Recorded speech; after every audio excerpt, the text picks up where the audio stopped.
Hi everyone, this is Sierra, and I'm going to be talking about Charity Organization Society that was founded in the 1870s.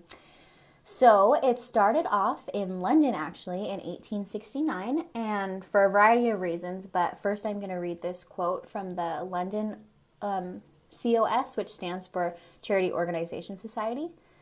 So this is what their statement of why they started. So it says, by this organization, when fully carried out, it is hoped that no loophole will be left for imposture.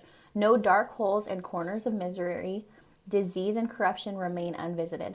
No social sore fester untouched by wise and gentle hands. No barrier of ignorance or selfish apathy stand unassailed between the rich and the poor. No differences of creed prevent unity of action in the common cause of humanity. So the goal of the COS, which is just Charity Organization Society shortened, was, well, it started off because there was a lot of poverty in America, specifically because we went through the Great Depression, the Civil War, the fail of the Industrial Railroad, all of this stuff that added up to a lot of people not having a job, which was drastic in America's history, obviously. But because of that, many people were applying for certain aid, asking charities for funds, begging people, doing whatever they could to get these funds. And everyone wanted to help them, but it was hard to gauge who was really in poverty and who was just trying to get some extra money. So this organization, their goal was to basically investigate families, anyone who needed the aid, just to make sure that they weren't lying and just trying to get some extra money on the side. So the organization was founded in America in the mid 1870s. It was brought over from London again from in 1869 by the two men. Their names were Reverend Stephen Gurteen and T. Guilford Smith, who was a young businessman, and he served actually in St. Mary's Church under Reverend Gurteen, and they brought the COS into Buffalo, New York.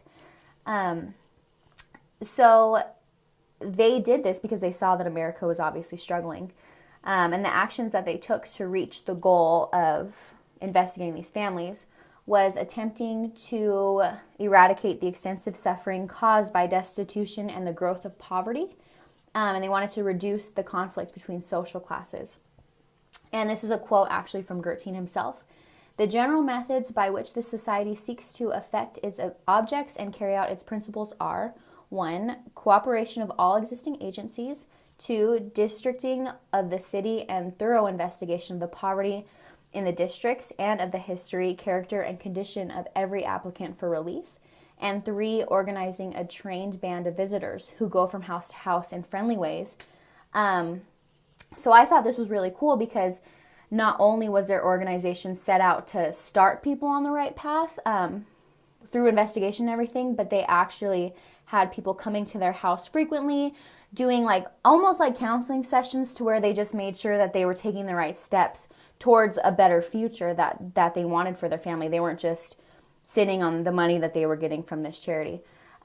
So it really was building people to be responsible and self-sufficient, not just, again, reliable on someone else. So I thought that was awesome.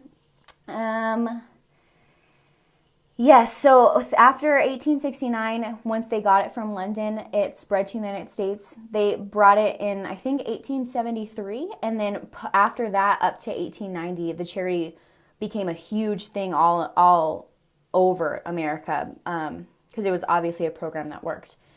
So that is the description of the Charity Organization Society. Thanks.